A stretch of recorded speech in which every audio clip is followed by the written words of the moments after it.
Just saying Louis doesn't understand social distancing, so he goes up like wanting to cuddle everything, and particularly any babies younger than him.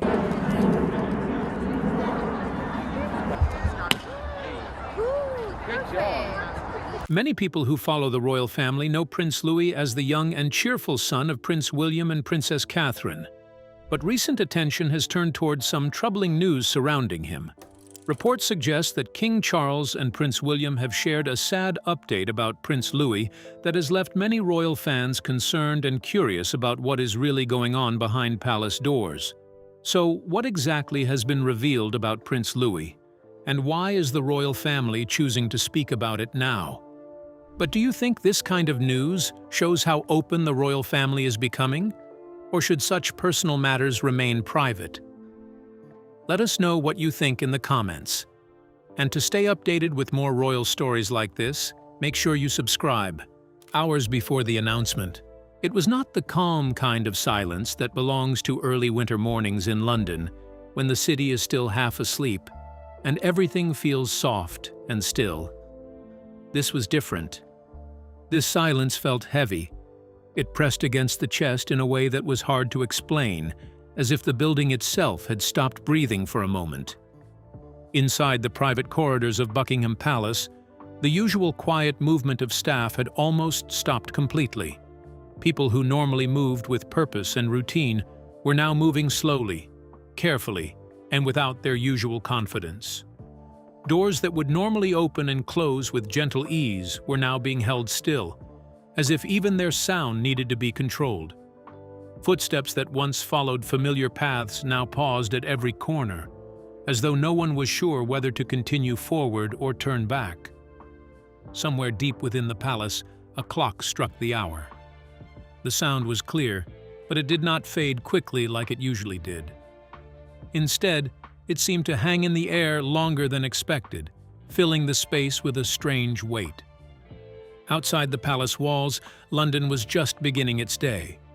A thin layer of frost covered the pavements, making the streets look colder and sharper than usual. The sky had not settled yet, still unsure whether to become a dull gray or a pale morning blue. Early light was slowly spreading, but it did not bring comfort. Reporters had already started to gather. They did not have official information. No statement had been released. No schedule had been shared. Yet something about the atmosphere made them feel that something important had changed during the night. It was not knowledge, it was instinct. They stood in small groups, speaking quietly. Even their voices were low, as if speaking too loudly might feel disrespectful or out of place. There was uncertainty in the air, but also a shared understanding that they were waiting for something serious. Inside the palace, King Charles sat alone near a window at a narrow desk. His hands were folded in front of him, still and controlled, but his expression showed deep thought. The papers placed in front of him were perfectly arranged, as if order could somehow bring comfort. They had not been moved since they were set down. He had already read them twice. Each line had carried meaning that did not change, no matter how many times he looked at it. Across from him stood Prince William. His posture was straight, but tense. There was no ease in his body, and his eyes looked tired in a way that sleep could not fix. The silence between father and son was not formal or political. It was personal. It carried emotion that neither of them was trying to speak aloud. King Charles had spent his entire life preparing for responsibility, but moments like this were not part of any training. He had faced public pressure before. He had lived through difficult times, criticism, and family struggles. But this situation was different. There was no way to manage it with planning or strategy. It could not be shaped into something easier. It simply had to be faced as it was. Prince William had not slept. That was clear without needing to ask. His face, his posture, and the tightness in his jaw showed it all. He had arrived before sunrise, without warning. He bypassed the usual entrances and went straight inside. No one stopped him. No one tried. The expression on his face made it clear that questions were not needed. At first, No one spoke when they were finally in the same room. There was no need for explanation. What had brought them together had already been confirmed hours earlier, in private conversations with medical professionals who chose careful words but left no real doubt. Advisors had stood nearby during those moments, silent and still, as if unsure where they belonged. When the room finally emptied, only two people remained: a father and a son, a grandfather and a future king. Titles still existed, but they no longer felt important in that moment. What remained was shared understanding and something far heavier than duty. At exactly 6 minutes past 7 in the morning, the decision was made. It was not debated or delayed. It was simply accepted. The announcement would be released. Not later. Not after preparation or delay. It would be sent out as soon as the words could be carefully chosen. Those words had to be handled with extreme care. They needed to tell the truth without causing unnecessary harm. They also needed to protect what remained of the family's privacy. This was not about managing public reaction. It was about respecting reality while trying not to damage what was still deeply personal. The communications office was quietly activated. There were no usual chains of instructions, no formal build-up, no rehearsed process. Everything moved carefully and quietly. Drafts were written, reviewed, and rewritten again. However, every sentence was treated with unusual seriousness. What's really happening within the palace? Is there an unspoken change in the palace? Let's take a closer look. The quiet shift. Inside the palace walls. Beyond the formal rooms of the palace, something subtle began to shift through the building, like a change in atmosphere that people could feel but not immediately explain. At first, it was noticed only in small, quiet moments. A senior aide was seen pausing in a corridor, suddenly stopping as if her thoughts had gone somewhere else, her eyes closing for a brief second before she continued walking. A security officer stepped out to take a phone call and did not return right away, which was unusual in a place where timing and discipline were normally strict. A household manager also cut short a routine meeting without offering any clear reason, leaving staff slightly confused. In places like this, change rarely arrives in a clear or loud way. It usually appears through behavior, small differences in routine, and unspoken signals that something is not as it should be. By the time the first message reached the outer press office, morning had already begun to spread across the city. Soft winter sunlight started rising over the rooftops, reaching the gates where cameras were now fully positioned along the street. No one outside understood what had caused the sudden attention. They only knew that the normal flow of the morning had been interrupted before the day had properly begun. Inside a private residence elsewhere on the grounds, Catherine remained completely out of public view. Her movements were only known through the quiet activity of staff and closed doors that no one entered without clear instruction.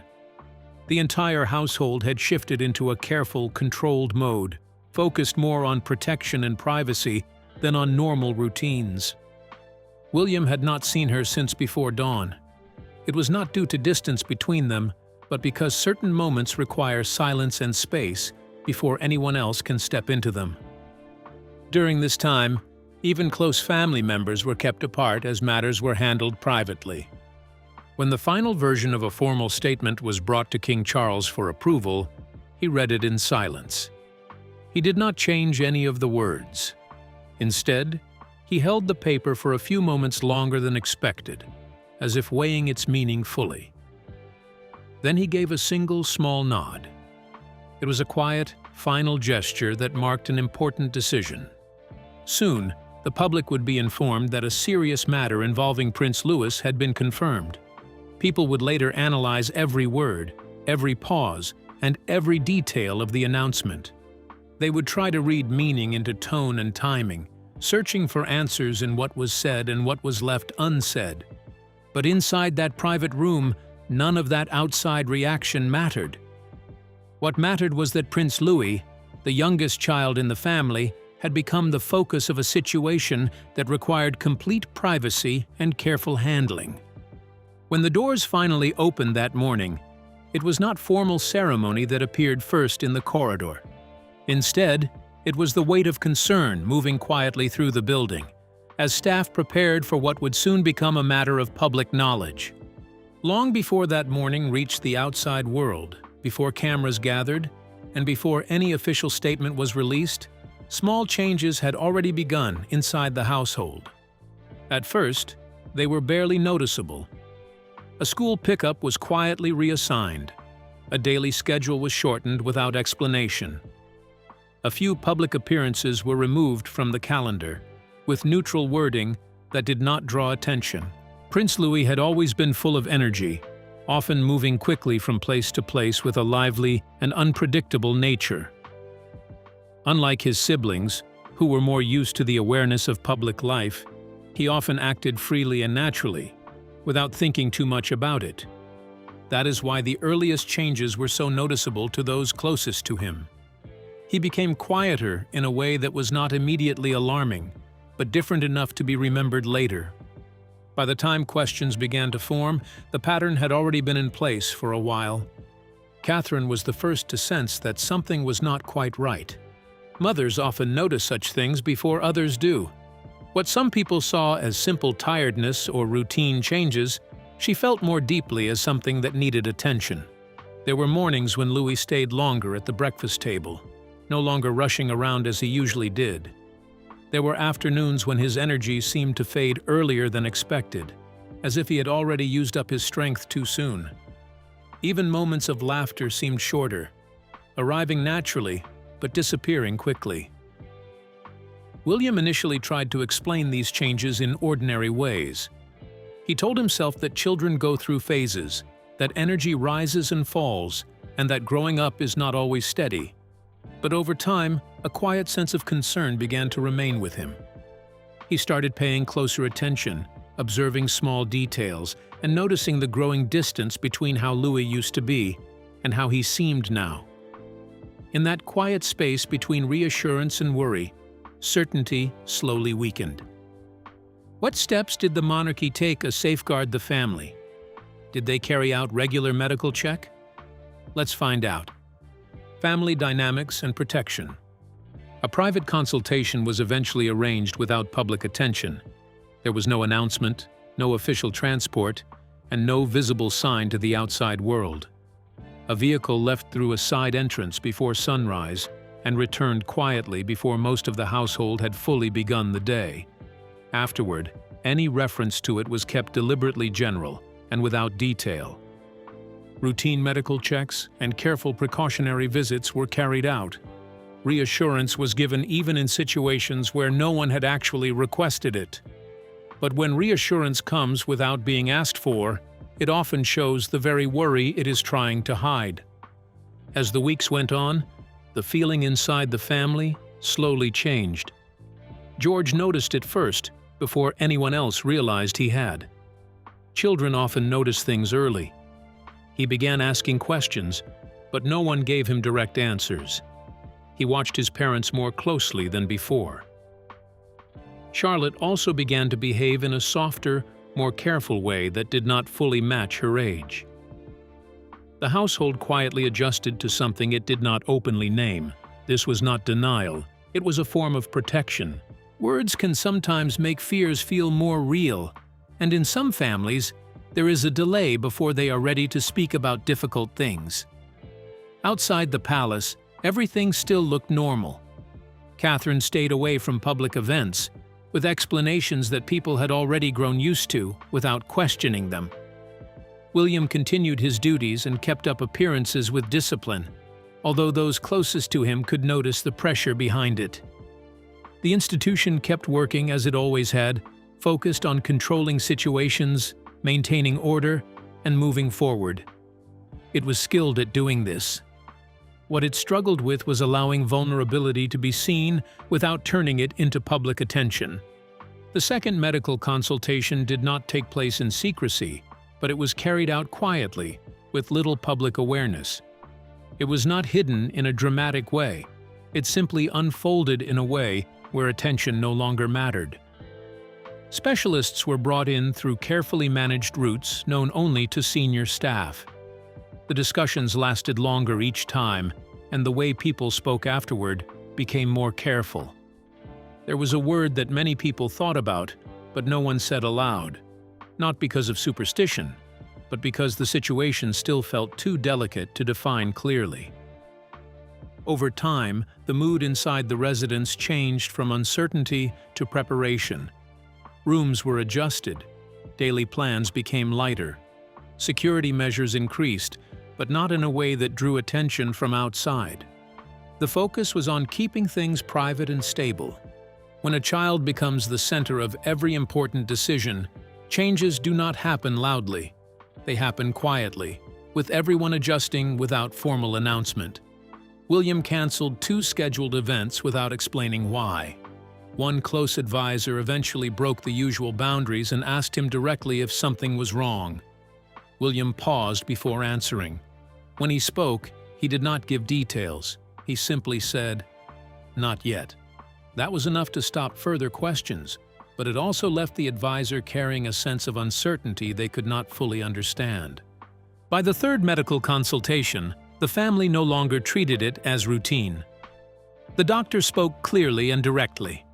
The possible outcomes were explained carefully, with language that tried to balance hope and reality.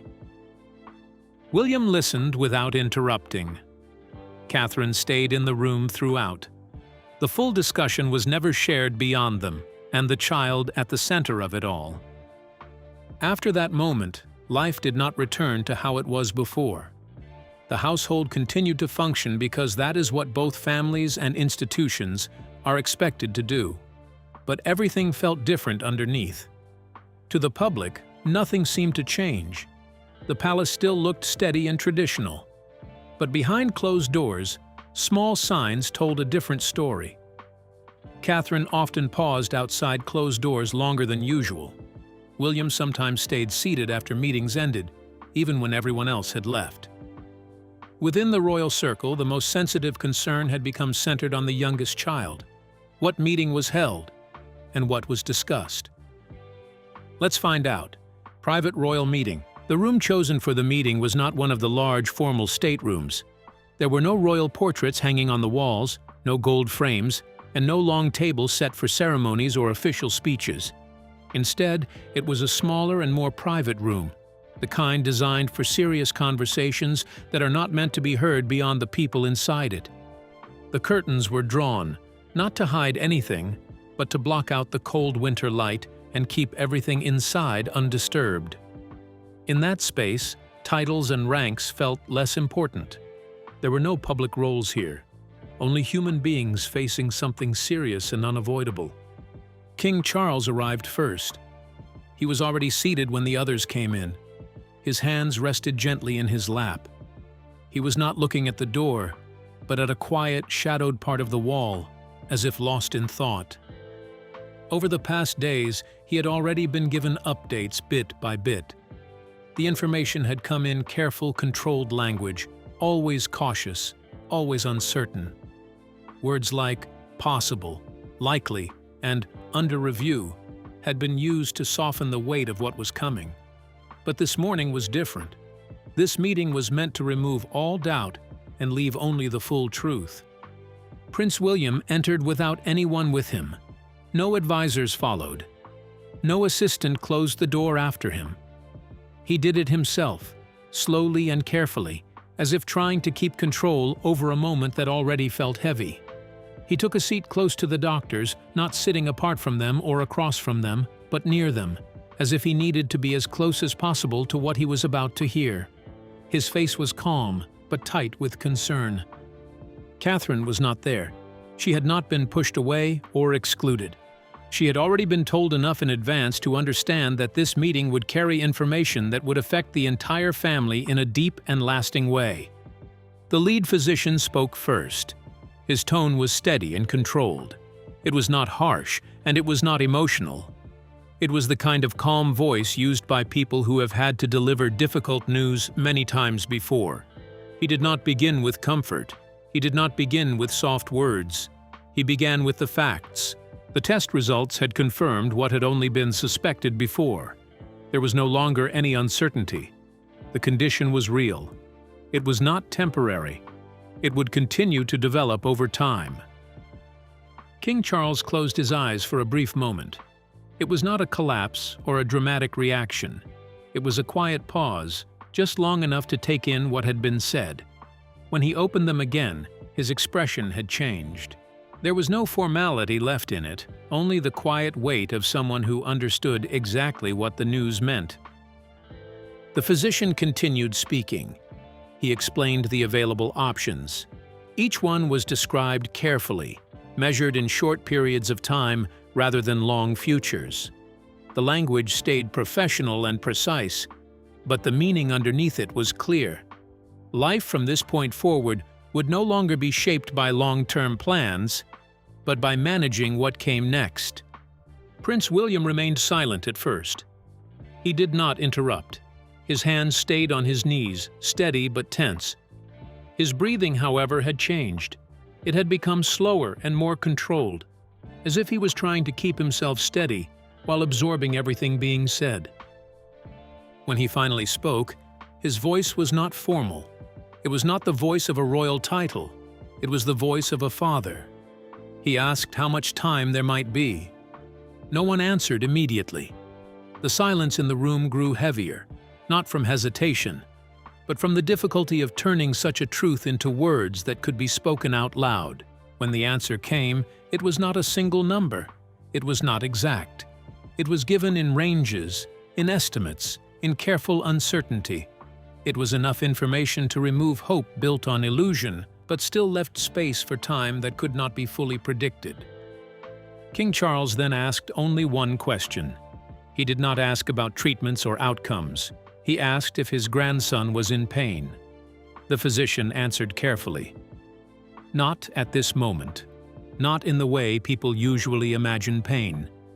But he also made it clear that the situation ahead would not be easy, and that discomfort would likely become part of the journey later. That answer settled more heavily in the room than any of the earlier medical details. King Charles gave a single, slow nod. He understood more than what was being said directly. He understood what lay underneath it. The meeting did not last much longer. There was nothing left to argue about, no decisions to vote on, and no formal process to complete at that moment. However, what remained would be handled later, including how and when information would be shared and how privacy would be protected going forward. What message does King Charles and Prince William have for the monarchy? Will it change the atmosphere in the palace? Let's find out. Announcement that changed the House of Windsor. By the time the announcement was ready to be shared, the palace had already settled into a different kind of silence. It was no longer the quiet feeling of waiting for reactions. Instead, it was a controlled, steady stillness that comes after a decision that cannot be changed. Every word of the statement had been carefully chosen. Nothing was added without reason, and nothing was left unclear. Each sentence was shaped to be honest, without turning into drama or public spectacle. King Charles and Prince William would not speak separately. They would stand together in one message, showing unity not in authority, but in shared sadness. The timing of the release was also planned with care. It was set for late morning so that both European and North American audiences would see it at the same time. The palace understood how fast the message would spread, even though it could not fully predict how deeply it would affect people. Some news spreads like a storm, reaching everywhere quickly. This one would feel more like a sudden shock that spreads quietly, then all at once becomes impossible to ignore. In a small communications office near the private royal apartments, the final version of the statement was read out one last time. No changes were made, no objections were raised, and no new adjustments were suggested. Everyone in the room understood that once it was released, the words would no longer belong to them. They would become public history, discussed, repeated, and analyzed beyond their control. Still, no one argued, because the message was not designed to be perfect. It was designed to be truthful. Catherine did not read the final version before it was released. This was a deliberate choice meant to protect her from the emotional weight of it. Some truths are easier to face when they are not read in advance. William, however, did read it. He stood alone near a window as he went through it. When he finished, he showed no outward reaction. He simply folded the paper once and placed it on a table, as if it deserved a moment of rest. When the confirmation was finally released, it arrived without warning, without previews, and without speculation building around it. It was shared directly through official palace channels in a single clear message. The statement began by acknowledging the situation. It confirmed that King Charles and the Prince of Wales were speaking together. It revealed that Prince Louis had been dealing with a serious medical condition that required ongoing care and close attention. It also explained that recent changes in the family's public schedule had been made because of this situation. The message ended with a request for privacy that did not sound desperate or emotional, but instead respectful and firm, shaped by restraint. The reaction around the world was immediate. News organizations quickly changed their programming. News anchors looked at their screens, then back at their cameras, clearly affected by what they were reading. Social media did not turn chaotic in the usual way. Instead, there was a strange quietness, as if people were absorbing the news rather than reacting loudly. Normal online arguments and theories slowed down under the seriousness of a child being mentioned in such vulnerable terms. Inside the palace, there was no celebration of how fast the message spread. There was only observation. Screens glowed in quiet offices. Staff members watched numbers rise without speaking.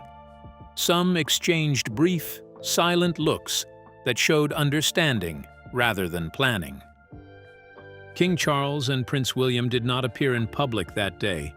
There were no photographs and no speeches recorded for broadcast. The institution chose not to add images or explanations. It allowed the written statement to stand on its own, which was unusual for an organization that often relies on visibility. Catherine stayed out of public view. Her presence was only noticed indirectly through the careful movements of staff near her private rooms. Those close to her understood that in moments like this, motherhood does not need public attention or observers. The outside world would respond later. For now, only the family mattered. Elsewhere in the royal household, quiet changes were already happening. Queen Camilla stepped back from scheduled meetings without giving any explanation. So, what do you think about the shocking revelation by King Charles and Prince William? Share your thoughts with us in the comments section. Don't forget to like and subscribe.